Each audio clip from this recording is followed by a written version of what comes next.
The Empire of Aksum, flourishing from around the 1st century AD to the 7th century AD, stands as one of the most influential civilizations in ancient Africa. Situated in present-day northern Ethiopia and southern eastern Eritrea, Aksum's strategic location along the Red Sea and the Upper Nile facilitated its emergence as a prominent player in the transcontinental trade network between the Indian subcontinent and the Mediterranean. Renowned for its economic prosperity, cultural achievements, and pivotal role in the spread of Christianity in Africa, Aksum left an indelible mark on the region's history and continues to intrigue scholars and enthusiasts alike. And that's why you're here, isn't it? Are you not enthusiastic about learning of the Aksumite Empire today? That's exactly what we're doing. If you're new to the channel, welcome, it's good to meet you, and if you're coming back, it's good to have you back for another video.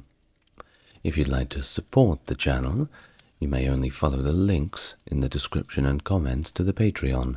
Otherwise, if you feel inclined to like, comment, and subscribe, then please do so. Without further ado, let's begin our video for today, a full history of the Aksumite Empire. Let's go back to the beginning. The Tigray Plateau in northern Ethiopia was once home to the Kingdom of Dmut before the rise of Aksum. Dmut, influenced by Sabians from Yemen, was previously thought to have been founded by the Sabians, but recent scholarship suggests that their influence was perhaps a more minor one. Now, the Sabians' impact on Aksumite civilization included the adoption of the ancient South Arabian script, which evolved into the Ge'ez script and ancient Semitic religion. The early stages of Aksum's development, transitioning from a local center to a significant power, remain relatively unknown, and we must engage in a little bit of speculation. However, archaeological findings indicate human activity that dates all the way back to the Stone Age, near and around Aksum. Excavations, such as the sites like Gobedra and Beti Georgis, reveal settlements from the 7th to the 4th centuries BC. Must remember that this is south of Egypt, definitely cradle of civilization stuff. The Stel Park in Aksum further confirms continuous habitation from the beginning of the Common Era. The geographic features of Aksum, including 2 hills and streams to the east and west, likely contributed to its initial settlement on the grounds of hunting and defense concerns. Much easier to defend when you're surrounded by hills and rivers.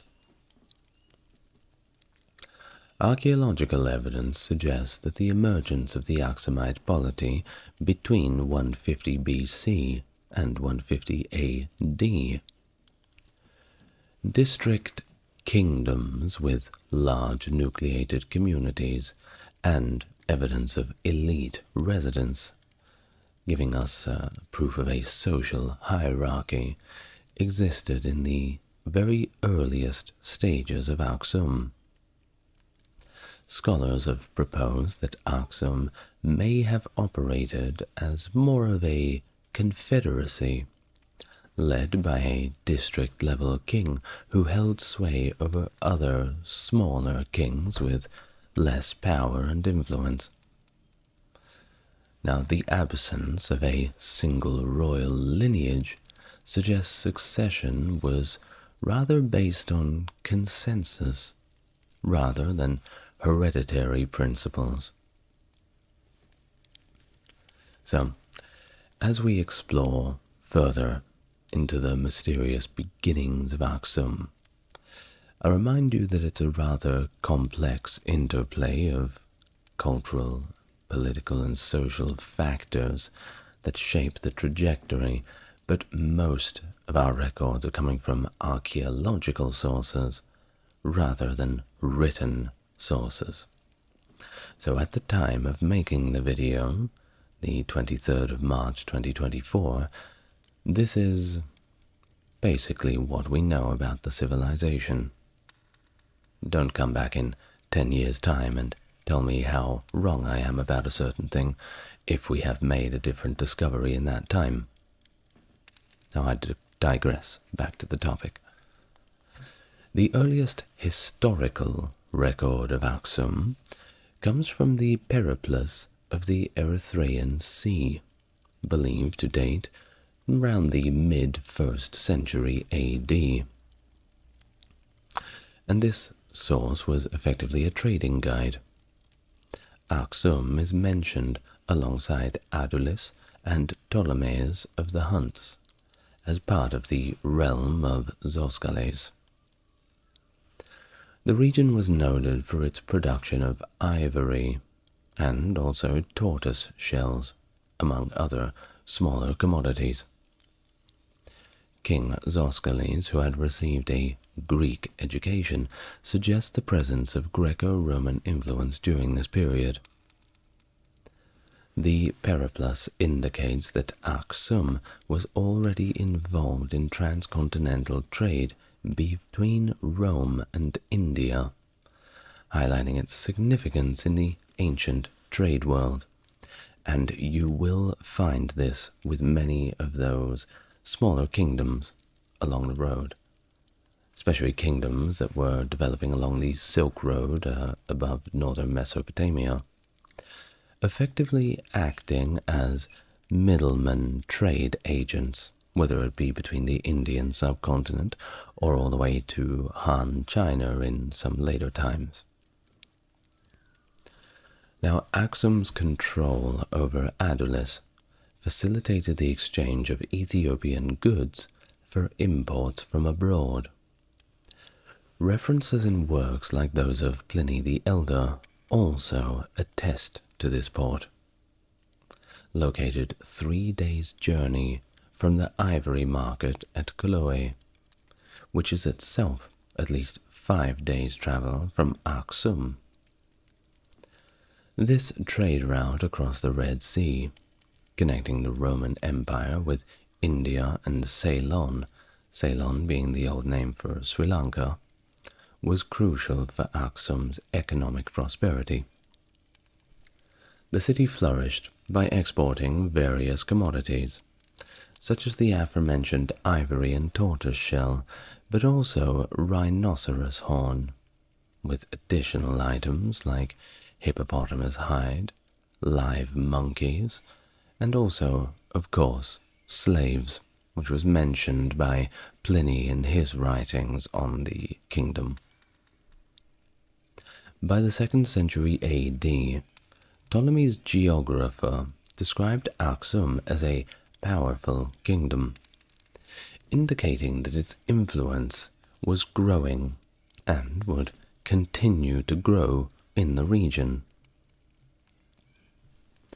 Archaeological evidence and textual sources suggest that the emergence of a centralized polity in the Aksumite area during this period was characterized by social stratification.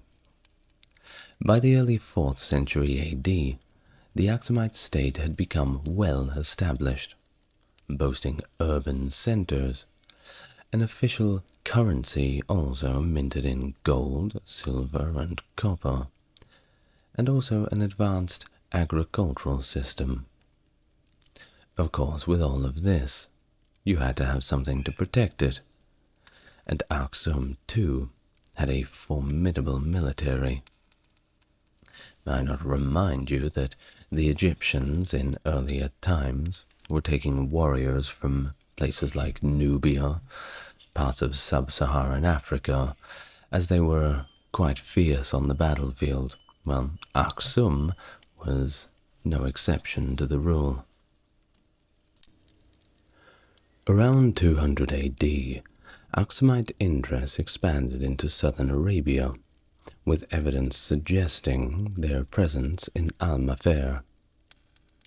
They engaged in conflicts with Saba and Himyar, forming alliances with various kingdoms and tribes. Now, before we mention the next two names, some of our sources and naming for the Aksumite kings is a little bit strange. Abbreviations from translations and transliterations, we don't quite know their names completely. So if you hear some names abbreviated just into letters, that is the reason why. Let us continue. Kings like GDRT and DBH dispatched military expeditions to the regions, as indicated by inscriptions from local Arabian dynasties. References to Nagasi of Aksum and Habashat and GDR Negus of Aksum in Arabian further attest to Aksumite influence in the region. Now, according to the Monumentum Adilatinum, around the mid-late 3rd century AD, Aksumites, led by an unnamed king, expanded their territory in the Ethiopian highlands and the Arabian Peninsula, reaching Lake Tana and the borders of Egypt. By the late 3rd century AD, Aksum had gained recognition as one of the 4 great powers of the world, alongside Rome, Persia, and China, according, at least, to the prophet Mani in the Kephalia. Well, whether you believe that or not, they certainly were getting some notoriety. As Aksum's political influence expanded, so did the magnificence of its monuments. Archaeological excavations revealed the early use of stelae, evolving from simple markers to some of Africa's largest monuments. The granite stelae found in the main cemetery, housing Aksumite royal tombs, progressed from plain to intricately dressed granite, eventually carved into multi-story tower-like structures, showcasing a unique architectural style that you just couldn't find anywhere else. Aksumite architecture feathered massive dressed granite blocks, supplemented by smaller uncut stones, mud mortar, bricks for vaulting and arches, and visible wooden frameworks known as monkey heads, or square corner extrusions. Walls were inclined inwards and incorporated recessed bays for added strength. Aksum, along with other cities like Adolis and Matara, boasted significant palace buildings employing this architectural style. In the early 6th century, Cosmas Indicopleustos describes his visit to Aksum, mentioning the 4-towered palace of the Aksumite kingdom, adorned with many bronze statues of unicorns. Aksum also featured rows upon rows of monumental granite thrones, likely bearing metal statues dedicated to pre-Christian deities. These thrones featured large inscribed panels documenting the victories of kings such as Osanas, Ezana, Caleb, and Wazeba. Now, onto King Ezana's reign, which marked a significant turning point. Why? Well, he became the first Christian ruler of Aksum in the 4th century. That's right, the 4th century. A long, long time before the Europeans had came over to bring some Christianity to Africa, well, the Africans already had it, albeit they kind of made it their own. Well, back to King Ezana, his coins and inscriptions reflect the transition from pre-Christian imagery to Christian symbolism around 340 AD. The conversion to Christianity was a pivotal event in Ethiopian history, forging a cultural link with the Mediterranean world and establishing a political connection with the Byzantine Empire. Inscriptions on the Ezana stone document Ezana's conversion to Christianity and his military campaigns against neighboring regions, including the Noba and the Beja. The Noba, settled near the Nile and Atbara confluence, were engaged in conflict with the Aksumites, while the Red Noba, mentioned in the inscriptions, had likely resided somewhat further north. These military expeditions are detailed in both inscriptions of Greek and Ge'ez language, providing this valuable insight into Aksum's expansion and interactions with its neighboring peoples. Now, most of the time it was just a trade thing, but of course, as aforementioned, the formidable military that they had, well, they had to be put to use some way or another. King Caleb of Aksum launched an expedition against the Jewish Himyarite king Du Nuwas, who was persecuting the Christian community in Yemen. Caleb's successful campaign earned him widespread attention as the conqueror of Yemen.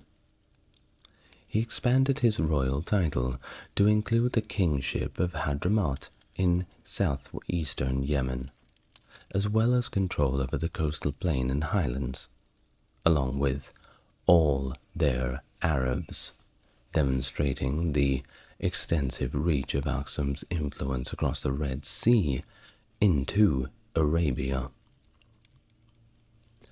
Following Du Nuwas's deposition and death, Caleb appointed an Arab viceroy named Sumuafa Ashawa, or Esimaphaios in Greek. However, Esimaphaios' rule was short-lived, as he was ousted in a coup led by the Aksumite named Abraha after 5 years. Caleb dispatched 2 expeditions against Araba. Both were decisively defeated. Now, according to Procopius, Abraha continued to govern Yemen through a tribute arrangement with the king of Aksum after the unsuccessful attempts to remove him. Well, either way, after Abraha's demise, his son Masruk Abraha continued the Aksumite viceroyalty in Yemen, resuming payment of tribute to Aksum. However, his half-brother Mad Karib began a rebellion.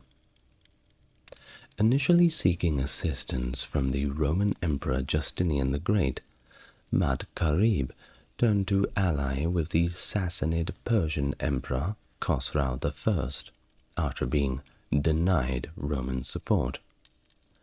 And this was the event that sparked the Aksumite-Persian Wars. And really, you do not want to go up against Persia. Let's see how they do.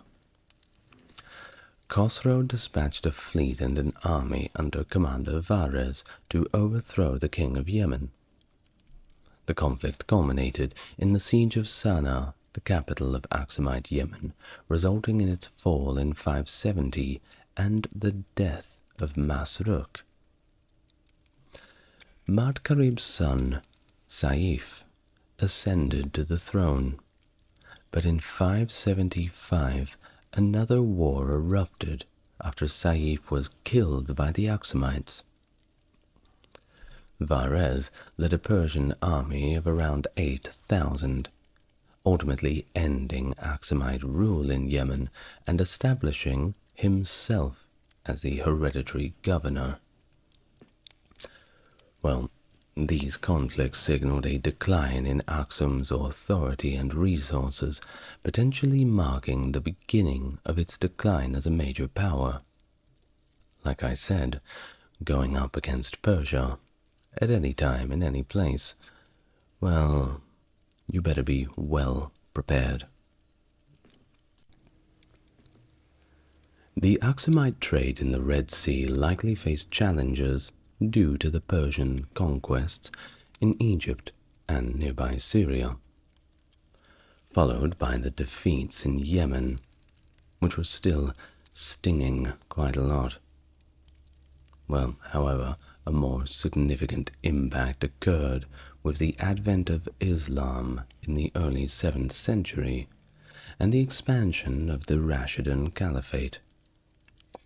Initially, Aksum maintained relatively positive relations with its Islamic neighbors. For instance, in 615, early Muslims fleeing persecution in Mecca sought refuge in Aksum, a journey remembered in Islamic history as the first Hijrah. However, the friendliness did not last too long.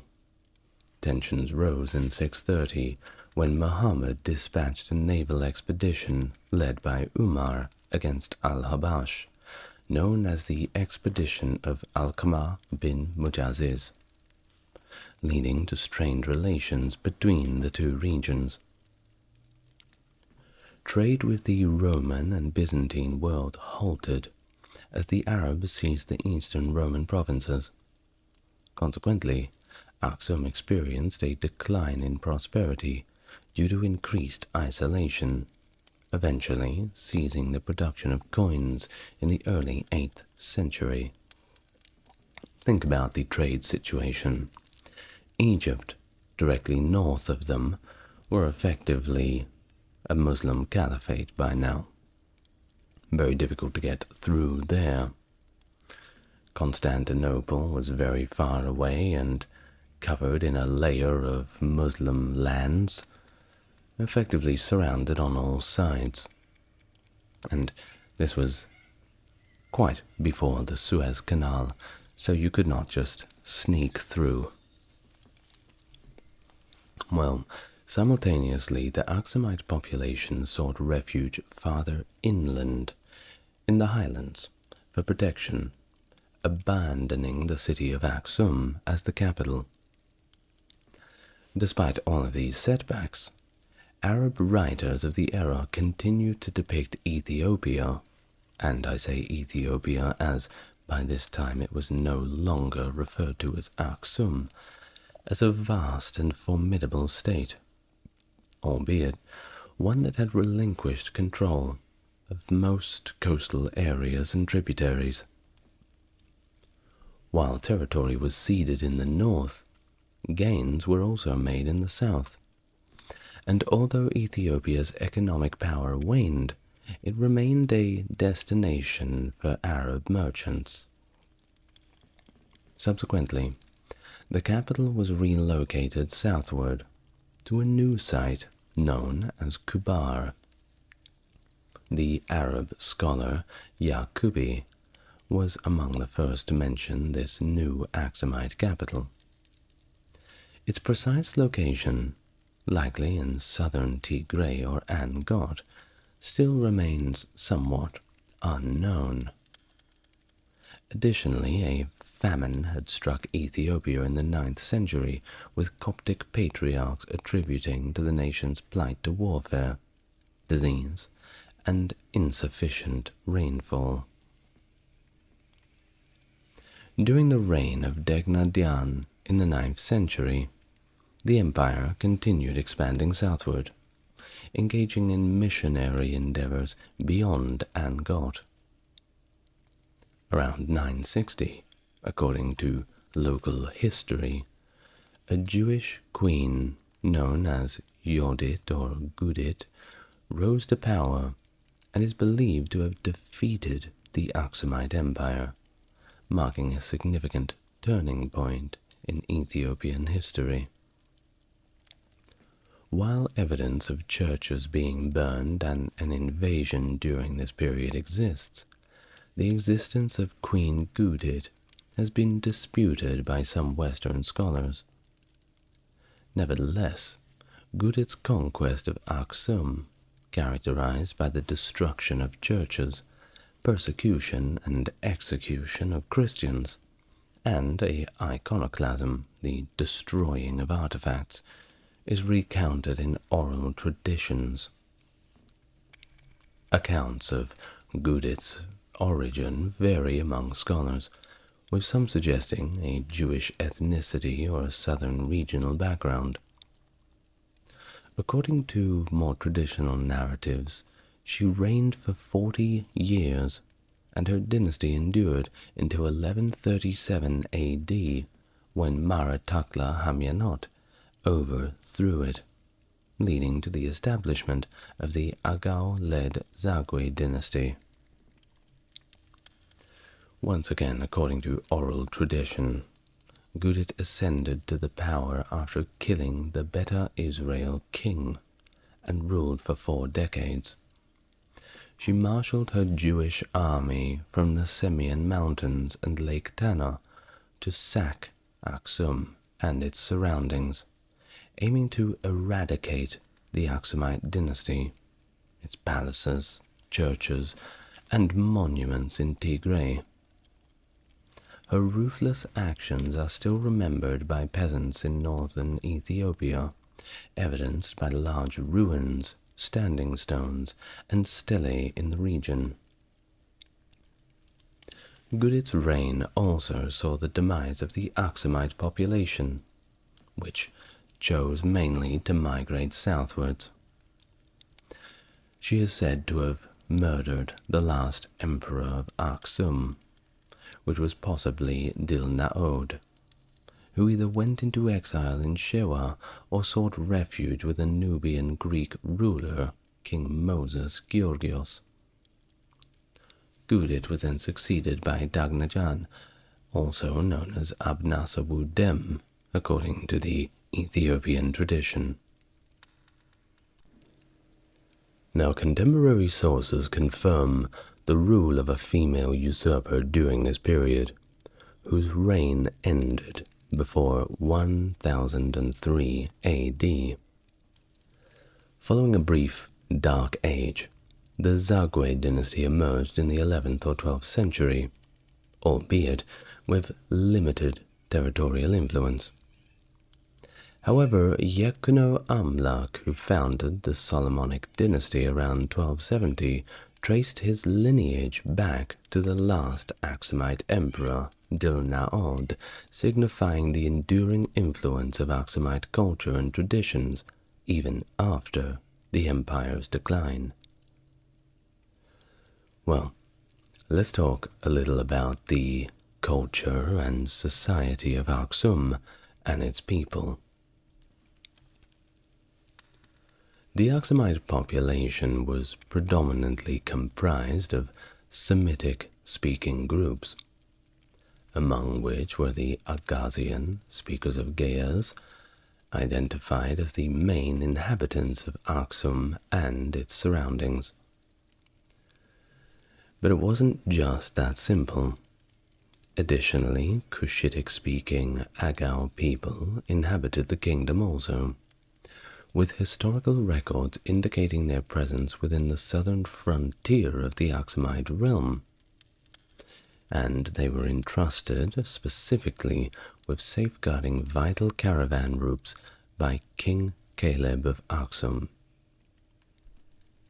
Aksum also boasted a notable population of Ethiopian Greeks, particularly in cities like Ptolemais Theron and Adulis. Nilotic groups, such as the Baria tribe, were also part of Aksumite society, residing in the western regions of the empire. Aksumite settlements were widespread across the highlands of northern Horn of Africa, particularly concentrated in the northeastern Tigray, Ethiopia, as well as the Akele, Guzai, and Seraye regions of Etruria. Despite this concentration, settlements like Chika Beret extended as far as South Wollo. Along the Red Sea coast of Etruria, near the Gulf of Zula, numerous Aksumite settlements were discovered, strategically positioned along a route connecting the capital in the highlands to the principal port of Adulis. Major settlements like Matara and Kohaito were located along this route, indicating a high population density in the highlands of Tigray and central Etruria. The Aksumite agricultural system was sophisticated, employing techniques such as irrigation, dam construction, terracing, and plough farming to sustain the urban and rural populations. A diverse array of crops, including cereals like teff, finger millet, sorghum, and various grains of Near Eastern origin, were cultivated alongside crops such as linseed, cotton, grapes, and legumes. Livestock herding of cattle, sheep, and goats complemented crop cultivation, contributing to a productive agro-pastoral tradition that underpinned the Aksumite economy and state power. The Empire of Aksum stands out for several remarkable achievements, including the development of its own alphabet, the Ge'ez script, which later evolved into Abugida with the inclusion of vowels. Dating back around 1,700 years, the empire also erected towering obelisks to mark the tombs of emperors and nobles, with the obelisk of Aksum being the most renowned among them. Under the reign of Emperor Ezana, Aksum embraced Coptic Christianity around 325 AD.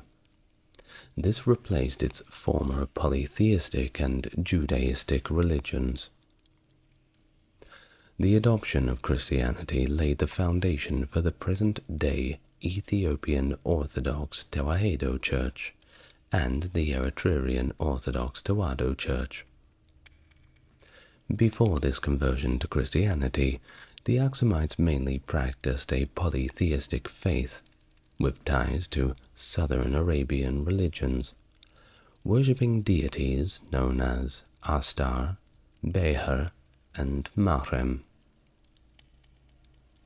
Scholars debate the extent of Jewish influence on Aksumite culture, with some suggesting a significant impact, particularly in the formative period before the emergence of Christianity.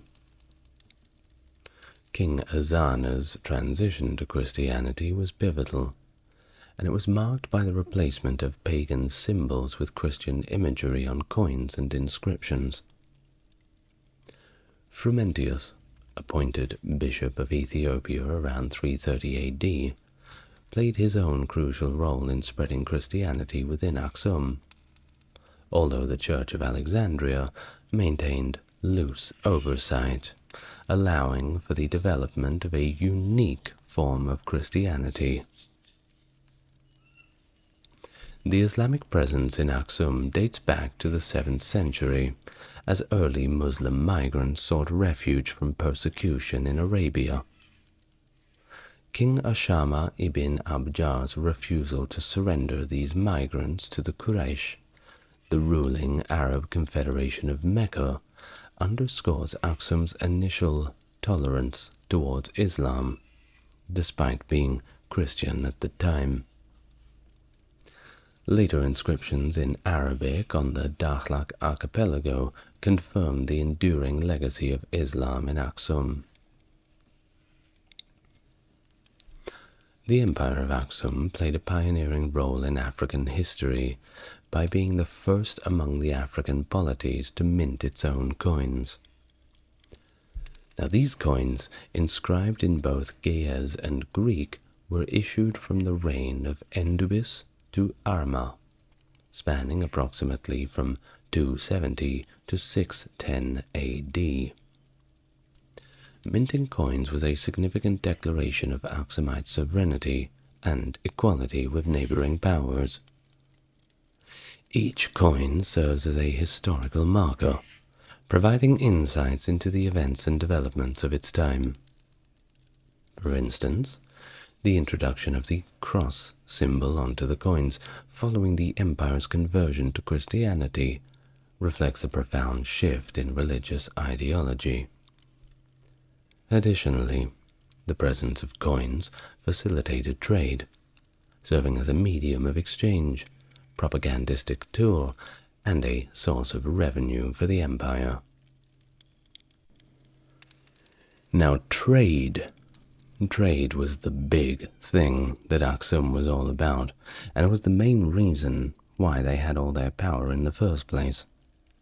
I think if they hadn't gone and invaded the southern parts of Yemen, the Persians might have left them alone, and, well, the story perhaps would have been a lot different.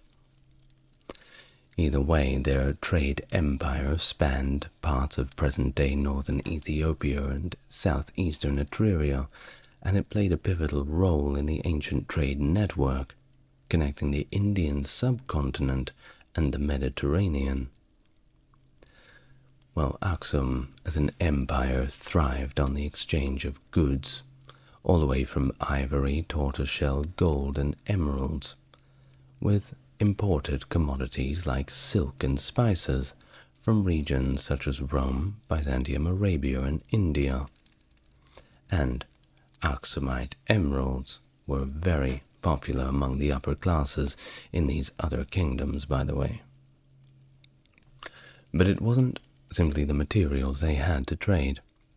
It was more of its location. This strategic location along the Red Sea and on the Upper Nile facilitated lucrative maritime trade routes. Aksum was the place to stop over on your way through. And this also allowed Aksum's navy to capitalize on commerce between Africa, Arabia, and the Indian states. That being said, they were primarily an agricultural society. They boasted fertile lands, yielding a variety of crops, including wheat, barley, teff, and other grains. Livestock, such as cattle, sheep, and camels, were also reared, alongside hunting for ivory and rhinoceros horns. The empire's abundant reserves of gold, iron, and salt further fueled its economic prosperity, with these resources being highly valued in trade with Roman, Egyptian, and Persian merchants. While the rise of Aksum coincided with a significant shift in maritime trade routes during the 1st century AD, marked by increased traffic between the Roman Empire and India via the Red Sea. It was this transformation that favored Aksum's strategic position, with Adulis, that port city, emerging as a key port for exporting African goods. The kingdom leveraged its inland trading networks to expand its influence, gradually overtaking rival trade routes, such as those controlled by the Kingdom of Kush, and establishing a lucrative caravan route to Egypt. In 525, Aksum made a strategic move to control the trade routes by attempting to annex the Yemen region, and I believe this is really what did them over. Well, this endeavor, prompted by the persecution of Christians by Dunuas, demonstrated their determination to safeguard their interests and expand their sphere of influence, but it was simply not meant to be. Even though they were victorious in this campaign, I think that they flew a little too close to the sun. Going up against the Persian Empire, quite bravely, may I add, that was what ended Aksum. And, well, it didn't end straight away, but it certainly ended their overseas ambitions. And after that, little by little, they either shrank smaller or simply migrated southwards and inland, while the new players of the game took on the reins of commerce and conquest. And with that, we reach the end of our history of Aksum. I hope you enjoyed your time here, and if you did, make sure you subscribe to the channel, because there'll be plenty more. I'd like to give a shout out to my Mega Chad tier patron Stark Factory for his contribution to the channel. If you would like to contribute, you need only follow the links to the Patreon. Otherwise, continue to enjoy the videos in whichever way you seem fit. I will see you in the next one. Thank you very much for watching. Good night, everybody.